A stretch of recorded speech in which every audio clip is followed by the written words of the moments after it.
Welcome to Whips in the Dungeon. Today we're going to dig a little deeper into hybrid or whip style cat of nine. I call them hybrid cats because your traditional cat has like a flogger style handle and then 9 tails of varying materials. Your whip style cat or hybrid cat, as I'm going to coin it, has a short thong and 9 tails. And typically, as a rule of thumb, the thong will be the same length as the tails, regardless of the total length of the cat. I've got 4 cats to show you today and talk a little bit about each one. But if you look at these cats, this cat is a different length than the red and black one, but if we use that rule and I turn them, they're built on a 50-50 ratio, 50% thong, 50% cat of 9. Typically, the knot, whatever type of knot is used, will fall where there's maybe 4 inches of tassel on the other side of the knot. Most of the cats that I own were finished with what I'm going to call a crown knot. Some people will call this knot a soap knot. The knot goes by different terms depending on which whip maker and which plaiting book the whip maker's following to create that knot in a book of knots. But typically you'll have the thong and some sort of pineapple knot or transition knot, then the tails, and then a finishing knot. I've seen these knots done as a type of half hitch. I've seen them done, like I say, as these crown knots. I've seen them done where there were bits of other material embedded in the tip, whether it be a bead or a piece of stone or a shard of metal or glass. They can be finished in different ways. All of mine are finished with a crown knot. So what are the differences? Well, when you get into the weeds, and we're going to get into the weeds, they all throw differently. Why do they throw differently? Well, one of the component differences is the amount of shot that's put in the shot bag that loads the thong. This particular cat was made by Matt Welsby in Australia, and it has what I consider a fairly heavy shot bag. When I throw it in the dungeon, my arm, you know you're throwing a heavy cat when you throw this because your arm's going to get tired quicker. These other 3 cats have light shot loads.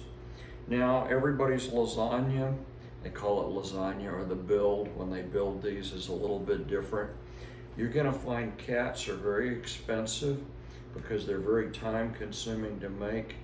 They're a pain in the butt. Most whip makers that make these would much prefer to plait a single tail as to plait one of these cats. And because it takes the whip maker more time, they're going to charge you for their time. So you're going to expect to pay maybe more money for a well-made cat of 9 than you might even for a bullwhip that's twice the length of this whip. Seems like whip makers all come up with catchy names for their cats. Matt Welsby came up with the name Whiskers for this type of cat. And it's a heavy cat. My chocolate and or whiskey and saddle tan cats were made by John at Happy Tails, and they're a lighter weight cat. I can throw this match set in the dungeon and my arm doesn't tire out. Recently I had Shane at Abraided Leather make me a match set of cats, and his has a little bit larger pineapple transition knot, but it's very well balanced. It throws very well, and it's It's a little bit lighter than the Happy Tails cat. but it doesn't throw lighter, it throws thuddier, and I'll explain why I feel it's a little thuddier.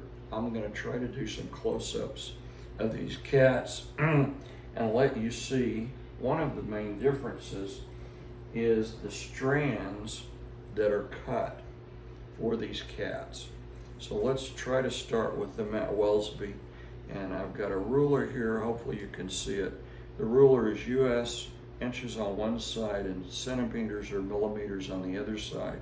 We're going to be using the millimeter side, and in the Welsby cat I'm going to take a single strand and I'm going to try to show you the width of this stranding that this cat was made out of. And it's not easy because I'm my own camera person and my own whatnot here. Okay, so we're going to come in real close and we're going to, hopefully you can see that. Okay, that's a 4 millimeter strand. So what that means is the strands were tapered as they went down to here, but once you got to the cat, you had 9 tails with 4 strands in each tail, all cut evenly to 4 millimeters. And you can see from the stranding there that those strands were very evenly cut. That takes a tremendous amount of skill, mileage, plaiting, crafting, whips, to make a cat that's that fine with 4 millimeter stranding. I've had some conversations with Desert Minx at Mojave Outliers. She makes an extremely nice cat. I don't have one of her cats, but my understanding in conversations with her is her stranding is also 4 millimeter, the same as what Welsby was using. To my knowledge, Victor Tella, the cat he made, had 6 millimeter stranding. I don't own one of his cats, but I've seen and thrown one of his cats, and they threw what I would call thuddy. Okay, so this one by Abraided Leather. Now I'm going to come in close again and try to give you a close-up. That stranding is 4 millimeter, but if you look at the strands, I've got 4 strands there. If you look at the strands, he wasn't able to cut them perfectly evenly. This one was 4 millimeters. If I measured this one, this measured out as 5 millimeters. This one actually measures as 3 millimeters. So, you know, does that make a difference? Well, generally on average, I would say this cat, again, is a 4 or 5 millimeter strand cat with an occasional 3 millimeters thrown in. The tails look evenly plaited, very nice crown knots. They're all tied evenly. And I'll throw these for you in another video. Right now, we're just talking about construction. So when you get to the Happy Tails cat, what makes the difference in the Happy Tails cat is look at how fine that stranding is. Very, very, very tiny. And it's very, very even. And every one of those strands has been skived. To skive a strand that's that slender over that length, the length of roux that you would have to do for that entire tail. So let's try to measure this where you can see this. Okay, this is incredible. If you can see it, I'm going to hold it up.